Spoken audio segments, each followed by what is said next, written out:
Hello, Cleveland. Welcome to another episode of the 1085 Gridiron Podcast. I am your host, Anthony Joki.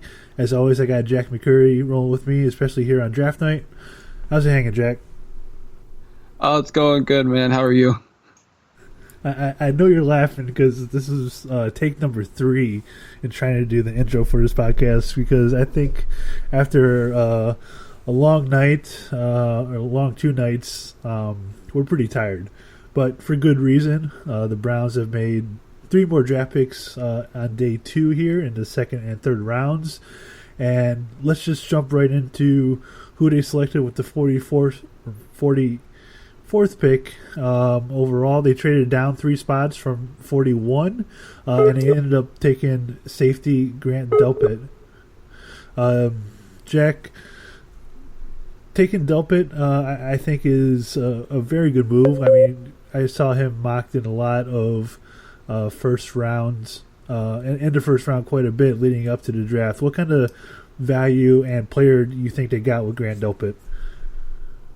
I think you got a very talented defensive back. I mean, I think around the time of the national championship, he was seen as a mid first round pick, and then he slid down the board.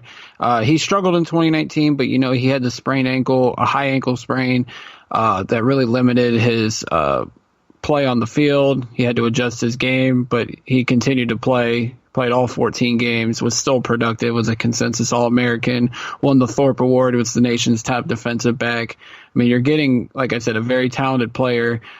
There's the scouting reports say he needs to be more consistent with his tackling, but great guy in coverage. It's going to be interesting to see where they play him, because he played free safety, played strong safety, even played some nickel. So whatever Joe Woods decides to do with him, I think you just added another talented player on defense and another LSU Tiger, because he's reunited with Greedy Williams. How do you think he fits into that secondary? Because they signed a few guys to 1-year deals, Andrew Sendejo, Carl Joseph.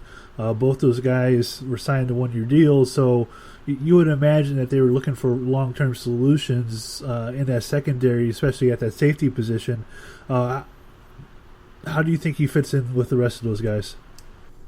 Yeah, I mean, there's things he needs to work on. So, having a veteran like Sendejo is going to help him. It just depends on where Joe Wood sees him. Does he see him as a free safety? Does he see him as a strong safety? Obviously, they could go out and have 3 safeties out on the field. And, Sheldrick Redwine's also in the mix. He's our 4th-round pick last year. Obviously, new regime, new coaching staff. So it'll be interesting to see what they think of Redwine. But you have 4 talented safeties there. It'll be interesting to see how they rotate them, but I mean, we clearly don't know yet, because A, we don't know when football is going to happen. B, we kind of know what Wood's scheme's going to be, but we just don't know how he sees Delpit in this defense. Yeah, it's going to be interesting how they plan on incorporating all these guys. I would imagine obviously having some of these guys in special teams will certainly help as well. But adding and finding a long-term solution in the secondary at the safety position was a great pick, especially at 44, when really no safeties went in the first round yesterday, depending on what you want to classify Isaiah Simmons as. But all the safeties were on the board starting day 2 tonight, and being able to land Delpit at pick 44 and trading down a few spots to collecting a 5th-round pick, which the Browns did not have, was just a fantastic move all around and great value. So Andrew Berry and crew did a great job being able to add Delpit to this roster, and I'm very excited to see how he's going to adjust to being pretty much part of LSU North. The Browns did have pick number 74, but they decided to trade down. They traded down with New Orleans. They picked up pick number 88, and they also picked up a 3rd-round pick in 2021, which I think we'll talk about on a different episode, because that could really play into the jam-packed supplemental draft that could possibly take place depending on how the college football season plays out. But they sent back pick 244 to New Orleans along with the 74th pick. So they were able to move down 14 spots, pick up an extra third rounder, and with that third rounder, they selected interior defensive lineman Jordan Elliott. This adding another defensive tackle, wherever you want to line him up as, this is very, very key because you have Larry Ogunjobi in the final year of his contract.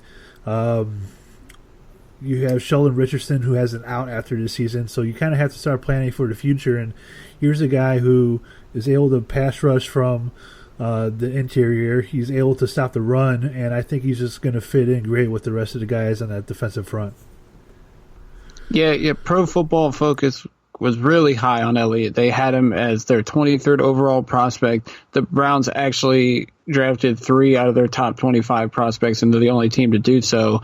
But Elliott graded very well in both run defense and their run grade and pass rushing grade. They were both over 90, and I think he was the only interior defensive lineman to do that. And over 2 seasons combined, he graded out better than Derek Brown and Javon Kinlaw, who both went in the first round on Thursday night. So, yeah, very talented guy, prospect. There's some things that are concerning. They said, because he started out in Texas and had to transfer to Missouri, there is the maturity issue. There's concerns about his focus on conditioning and his diet. But, I mean, if his head's on straight, I mean, this is a talented pass rusher. Like you said, the defensive tackle position, which a lot of people weren't saying was a need. But when you break it down with Richardson, Ogunjobi, and Billings possibly not going to be here after this year, they had to address this position. And to get Elliott where they got him at pick 88, it was a very good value pick for the Browns. Yeah, I was pretty keen on adding another interior defensive lineman because, with the entire situation of the other guys, like I mentioned earlier, and you just touched upon with Richardson and Billings and Ogunjobi. So adding somebody else in the mix I thought was a good move, whether that being in the draft or looking at one of the guys in the UDFA market, just to bring in some competition and maybe push somebody like Ogunjobi, who didn't exactly have a great year last year. He is entering the final year of his rookie deal, so maybe this will motivate him an extra more, and the Browns will be able to get some more out of him than what they did last year. What do you think of the Browns being able to pick up an extra third-round pick in 2021, which now gives them multiple picks in rounds 3, 4, and 5 next year? Oh, it's a great move. I mean, you move down 14 spots, you pick up a future third-round pick, and then you're still getting a guy that some perceive as a first-round talent. I mean, that's a great move by Andrew Berry. I think he's absolutely killing this draft. There are some people, some naysayers that saying he's not a legit GM, but I mean, Barry is silencing a lot of critics so far this offseason. The moves he's made in free agency, what he's done with the draft so far, all in all, it's an impressive job by Barry. Yeah, I think it's been a very solid plan from the time that he took over, and you're seeing it kind of unfold here in the draft. They went into this draft doing a good job in free agency of patching certain areas with one-year deals to the point where, they didn't have to reach in terms of picks when it comes to them, except for the left tackle position. We knew that they were going to draft high for that position, but when you look at defensive line, they were able to take that position because they had already signed somebody in free agency. They didn't have to take somebody. When you look at Grant Delpit, they signed 2 players in free agency, so you didn't have to take a safety, but it's just the way the board fell to him, and you can see through these first couple of days that letting that plan unfold and just kind of patching things up and not breaking the bank in terms of cap space for some of those guys has really allowed them to grab the best player available. At least we think that they're the best player available for that are on the Browns board when they made that pick. Yeah, I mean, all in all, like, they've had a plan, they've attacked it, and it seems like every move they've made has been according to their plan. And even in the draft, like, they didn't expect Wills to be there at 10. And I think if he hadn't been there at 10, we could be talking about Trent Williams being our left tackle at this point. I mean, they've let everything play out. They've been thorough with every decision they've made, and so far, so good. I mean, Barry, Stefanski, DePodesta, like, they're all in lockstep, and it seems like the plan that they have implemented since day one is so far so good. You just have to hope that it all translates to wins on the field whenever we get on the football field again. Right, and I think the other thing, key thing too, is they haven't panicked. I have not gathered that sense of them at all, whether that be in free agency or in the draft so far. They just kind of have rolled things out, and things have progressed, I think, pretty well. But you're right, it has to translate to wins on the football field, and hopefully we're able to get on there sooner rather than later. The final pick the Browns made of the night was at pick number 97. They selected another LSU Tiger. He is a linebacker. He is Jacob Phillips. He started 2 years on that defensive side for LSU. Led the SEC in tackles with 113 tackles this past season, 7.5 for loss. So when you look at the linebacker position, they obviously have Mac Wilson, Stanley Takitaki. They signed B.J. Goodson in free agency.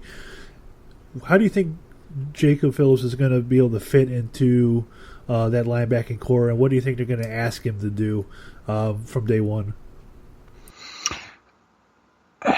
I think, with Phillips, and this might be considered a reach by some just because, you look at certain draft boards, there was guys ahead of him still available, like a Troy Dye or a Davion Taylor who got picked shortly after Phillips. But with Phillips, from day one, I think he'll probably be a special teams contributor. They said he has a knack for being around the football, but then they also say his coverage skills aren't the greatest. So it'll be interesting to see what, Joe Woods and the defensive staff has in mind for Phillips. Obviously, the linebacker position is up in the air. Everybody thought we should take a linebacker. Unfortunately, like guys like Logan Wilson, Willie Gay were off the board. I think those would have been ideal targets for the Browns at 88 or 97. And then Malik Harrison went off the board after the Phillips pick as well. But yeah, special teams contributor starting out, and then maybe he competes with Taki at one of the linebacker positions opposite Mac Wilson. Yeah, special teams is a great point because last year with the Browns, the special teams were a lot better than they had been in the previous few seasons, and Mike Prefer did a really good job with that. And with him coming back and being on the Browns, I'm sure he's going to love these guys who are able to get down the field and are sure tacklers, and that's only going to allow complementary football to be played even better, having good special teams. So, if he's able to come in day one, do a great job of special teams along with some of the other guys, fantastic. While he sits back and learns, maybe pushes Mac Wilson, Taki, B.J. Goodson, being behind them, make them perform better. It's just a win-win all around. Heading into day 3 tomorrow, Jack, we have picks 115 in the 4th round. We have 160 in the 5th round and 187 in the 6th round. They traded the 7th round pick away in the trade with New Orleans. So when you look at those final 3 picks that we have in rounds 4, 5, and 6, where do you see them going based on who is left on the board?